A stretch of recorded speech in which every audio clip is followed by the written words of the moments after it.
आता एकनाथ शिंदे हे हिंदू हृदय सम्राट असतील तर त्यांनी हिंदू हृदय सम्राट होण्याचं काय महान कार्य केलं आहे. आता बेईमानांना आणि गद्दारांना हिंदू हृदय सम्राट म्हणण्याची नवीन परंपरा नव्या हिंदुत्वात सुरू झाली असेल तर हे पाहावं लागेल. जो काही त्यांनी गट स्थापन केलाय तो राहील की नाही हे भाजपात विलीन होणार आहे.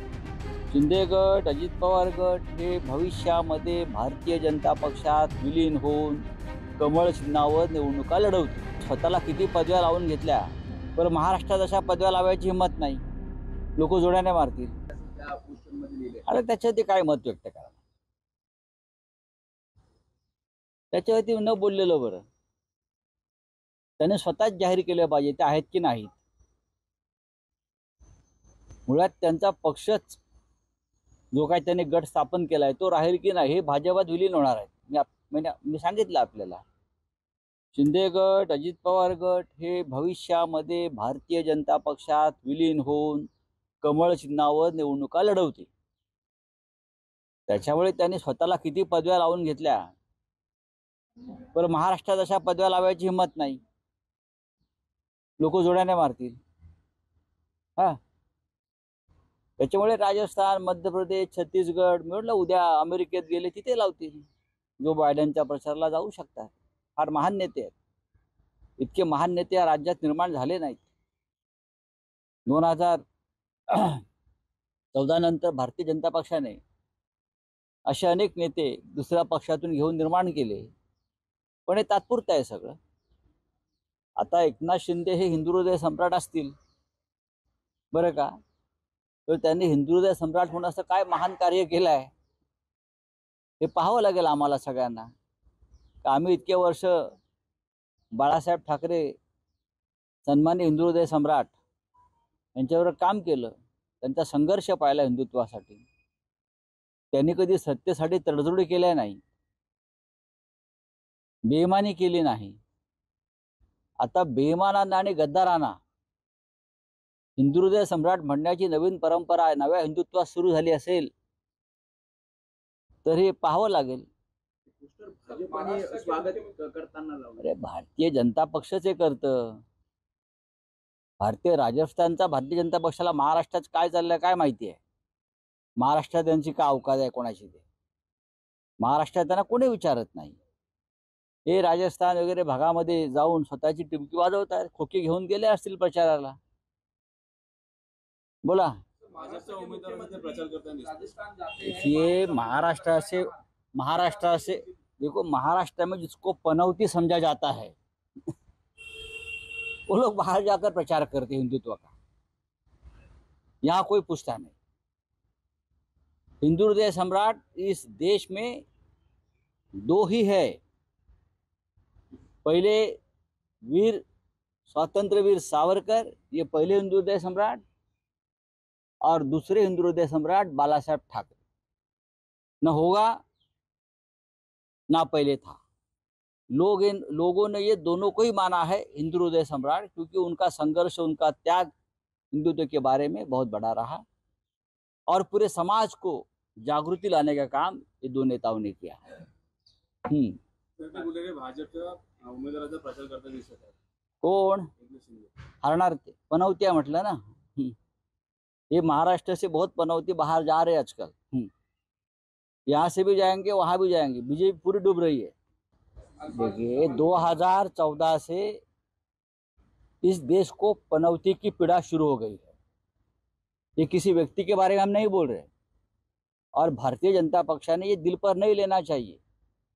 बीजेपी ने पनौती शब्द पूरे विश्व में और देश में इस्तेमाल किया जाता है और खास करके जो अपने आप को हिंदुत्ववादी समझते हैं उनको तो पनौती शब्द का इतना नफरत नहीं होनी चाहिए. अपने हिंदुत्व के कोश में पनौती शब्दों को बहुत महत्व है. आपको मालूम नहीं. आप नेपाल में जाइए, आप बनारस में जाइए, आप समझ लीजिए पनौती का अर्थ क्या है और बाद में ये सब FIR वगैरह लॉन्च करने का काम कर लीजिए. इस देश को 2014 से पनौती लगी है वो 2024 में पनौती खत्म हो जाएगी. कभी 7.5 लगती है, उसके बाद पनौती लगती है, फिर छोटी पनौती लगती है. ये सब हिंदुत्व की संकल्पना है. ये हमारे हिंदुत्ववादी जो लोग बैठे हैं, अपने आप को हिंदुत्ववादी मानते हैं, उसने पनौती का एक विश्लेषण और अभ्यास करना चाहिए. तर राजुरी जिल्हा असेल या काश्मीरमध्ये रक्तपात सांगत आहे जवानांनी तर निवडणुकीमध्ये प्रचार म्हणजे सर्व भाजप भूमिका आहे. गेल्या 4 दिवसामध्ये काश्मीर खोऱ्यात 2 कॅप्टनसह 4 जवानांना बलिदान करावं लागलं. आणि याच्यावरती ना प्रधानमंत्र्यांकडून, ना गृहमंत्र्याकडून, ना संरक्षण मंत्र्याकडून साधी संवेदना व्यक्त केली. संपूर्ण केंद्र सरकार 5 राज्यामध्ये निवडणुका लढवण्यात दंग आहे. त्यांना काँग्रेसला, राजकीय विरोधकांना उखडून फेकायचं आहे. त्यांना काँग्रेस मुक्त भारत करायचा होता, तो काय झाला नाही. त्यांना शिवसेना मुक्त महाराष्ट्र करायचा होता, तो काही झालं नाही. खरं म्हणजे काश्मीर खोऱ्यातून दहशतवाद मुक्त काश्मीर ही आमची संकल्पना होती. पण काश्मीरमध्ये दहशतवाद आणि अतिरेकी कारवाया संपलेल्या नाहीत. आजही एक दिवसाआड आमच्या जवानांच्या हत्या होत आहेत. कुठे आहेत प्रधानमंत्री, कुठे आहेत 56 इंचाची छाती, कुठे आहेत गृहमंत्री? पाठवा तिथे ईडी आणि सीबीआय काश्मीरला. शेवटी जवानच मरत आहेत ना. काय तुमची भूमिका काय होती? काश्मीरी पंडित त्यांची आम्ही घरवापसी करू. नोटबंदी का केली? तर काश्मीर खोऱ्यामध्ये दहशतवाद नष्ट होईल. अतिरेक्यांना जे आर्थिक पाठबळ मिळत आहे ते कमी होईल म्हणून तुम्ही 1000च्या 2000च्या नोटा बंद केल्यात. पण आजही रोज कॅप्टन, कर्नल, मेजर, जवान, पोलीस दलातले, सुरक्षा दलाचे लोक काश्मीरमध्ये हत्या होत आहेत. 4 दिन में 2 कैप्टन और उनके साथ और 4 जवान शहीद हो गए. लेकिन मैंने नहीं सुना कि किसी जो 5 राज्यों में प्रचार चल रहा है प्रधानमंत्री की लीडरशिप में, गृह मंत्री या हमारे रक्षा मंत्री, किसी ने संवेदना जाहिर की है. आपकी क्या भूमिका थी? आप 5 राज्यों के प्रचार सभा में आज भी कांग्रेस मुक्त भारत की घोषणा करते हो. महाराष्ट्र में शिवसेना मुक्त महाराष्ट्र बनाना चाहते हो. लेकिन कश्मीर में आतंकवाद मुक्त कश्मीर आप कब बनाओगे? आतंकवाद मुक्ति ये कश्मीर की सबसे ज्यादा जरूरत है ना. आप कांग्रेस मुक्त करेंगे किसी राज्यों में, शिवसेना मुक्त करेंगे. देखिए कश्मीरी पंडित घर वापसी क्या हो गया? आज भी वो दहशत की छाया में जी रहे हैं, अपने घर नहीं गए वापस. लेकिन उस बारे में ना बीजेपी बोल रही है ना मोदी जी बोल रहे हैं. एक दिन आप हमारे जवानों की हत्याएं वहां हो रही है. पुलवामा का जो 40 जवानों को जो हत्या हो गई, शहीद हो गए, उस बारे में आज भी संशय है. कोई उस बारे में बोल नहीं सकता कि क्या हो गया, क्या हुआ है. तो ऐसे हमारे पनौती सरकारें देश में चल रही है. छोड़ दीजिए. का बयान आया कि अदृश्य ताकत जो दिल्ली में बैठी है वो महाराष्ट्र को कमजोर करना चाहते हैं.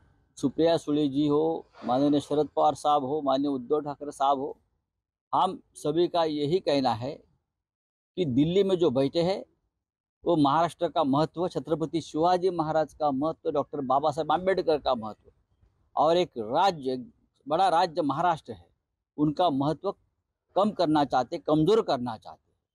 ये सच है. चलिए. पत्र